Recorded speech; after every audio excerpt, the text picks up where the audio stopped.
शुक्रवार अठनला स्थित साईमंडपଠାରେ पुरी जगन्नाथ मंदिर प्रशासक रंजन कुमार दासଙ୍କ द्वारा एचडीएफसी बैंक शुभ उद्घाटन କରାଯାଇଛି।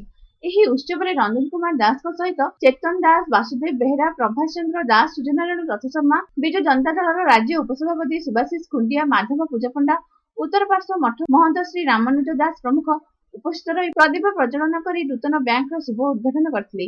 ଏହି ବ୍ୟାଙ୍କଟି ଓଡ଼ିଶାର 208ତମ ଏଚଡିଏଫସି ବ୍ୟାଙ୍କ ହୋଇଥିବା ବେଳେ ପୁରୀ ଜିଲ୍ଲାର 5ମ ବ୍ୟାଙ୍କ।